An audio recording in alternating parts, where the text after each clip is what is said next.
had submitted our infrastructure for 2010. That will be beyond already the term of the President after May. Hopefully, huwag sana mangyari na dahil magbabago ang pamunuan, mahinto naman ang infrastruktura.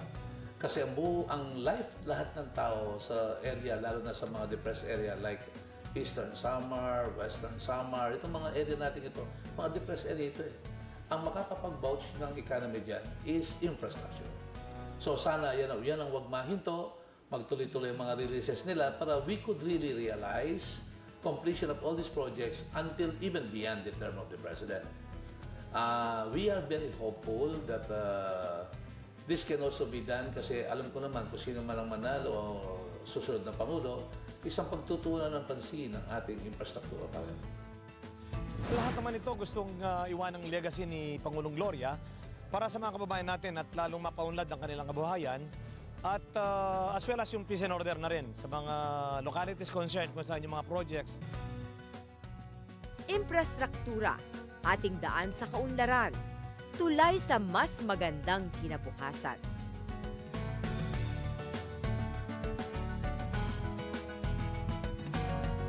Kayo patuloy na nakasubaybay sa The Working President. Ang rehiyon ng Bicol ang isa sa pangunahing producers ng niyog sa bansa. Pero madalas din silang daanan ng bagyo, kaya't karamihan sa kanilang mga pananim ay nasisira. Bilang suporta ng gobyerno sa mga coconut farmers ng bansa, muling binuksan ang Legazpi Oil Mill sa lungsod ng Legazpi.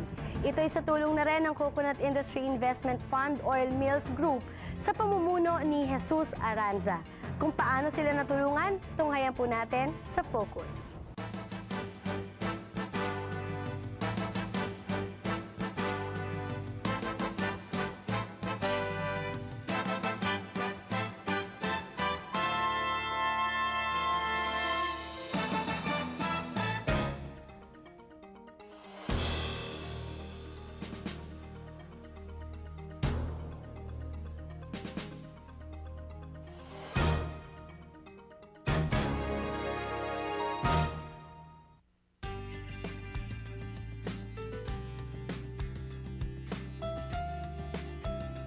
Ang Pilipinas ay nabiyayaan ng matatabang lupain, mga lupang nagbibigay buhay sa ating mga magsasaka, maging sa palay o nyog. 70% ng Pilipinas ay nakabase sa lupa, kaya masasabing agricultural country tayo. Isa ang magnunyog sa sektor na puspusan ang pag-ayudang ginagawa ng Panguluhang Arroyo. Patunay dito ang patuloy na pagtaas ng buying price ng nyog. Binuo ng pamahalaan ng Coconut Industry Investment Fund upang tulungang muling makabangon ang mga oil milling company na nagsara at naapektuhan ang mga magsasaka ng nyog. Kaya naantala ito.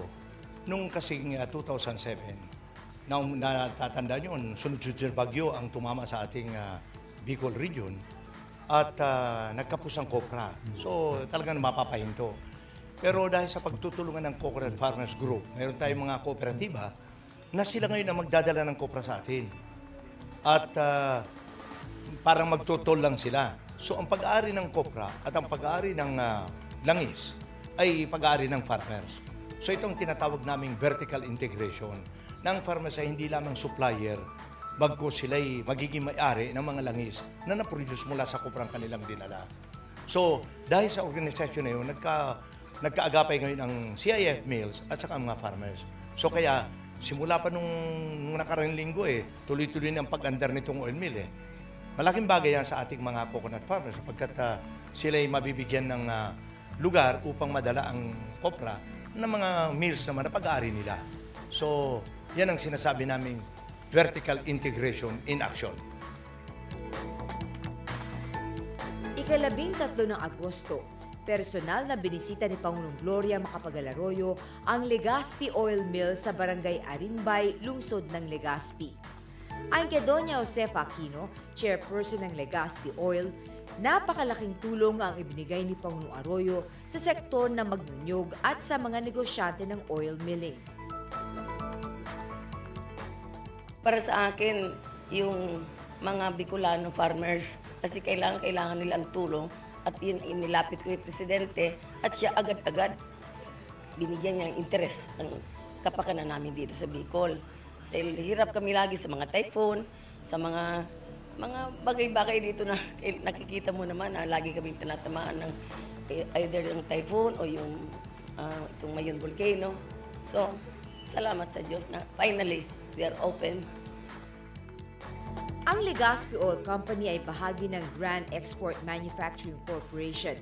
Meron silang 4 pang sangay sa iba't ibang bahagi ng bansa. Kabilang dito ang nasa Kiwalan sa Iligan City, Sasa, Davao, Tablon, Cagayan de Oro at Mulanay, Quezon. Actually, our plant capacity is designed for 300 metric tons a day. Here in Lagoil Arimbay, makikita niyo po yung minola, yung edible oil. Yun lang po muna. Tsaka crude coconut oil, then copra cake meal. Pinangunahan ni Pangulong Arroyo ang ceremonial ribbon cutting at switch-on ceremony para sa pag-umpisa ng mechanical dumping process ng mga delivered copra. Nakipag-usap si Pangulong Arroyo sa mga direktang benepisyaryo ng oil mill. Kabilang na dito sina Efren Olmedillo, isang coconut trader, Gladwin Navera, coconut farmer, Roque Seroma, dump truck operator, at Arvin Bananya, utility worker sa Legazpi Oil Mill. Patuloy ang pagsisikap ng Panguluhang Arroyo upang tulungan ang mga magsasaka ng niyog sa bansa. Patunay na dito ang Coconut Industry Investment Fund na patuloy na umaayuda sa mga suliranin ng sektor na ito. Pagtutulungan at pagkakaisa ang naging susi upang tuluyang muling umunlad ang coconut industry sa bansa. Ang atugang kong Bicolano, aniyon kita sa pagtiripon mo yan, mapailing kita kang satuyang. Pasalamat kay Presidente Gloria Macapagal-Arroyo sa iyang daing katapusan na pagtangkilik sa atin dito sa Legazpi Oil. Ngunyan, buhay ng Legazpi Oil, hindi na ito mamamatay at saka tuloy-tuloy na ang dating ng mga kopra para makatulong sa mga maliliit na farmers. Kitang mga farmers sa Bikulan, di na gano'ng mapundo na dahil ko kamo tabangan kito. Gustong maray. Diyos mabalo sa Indo.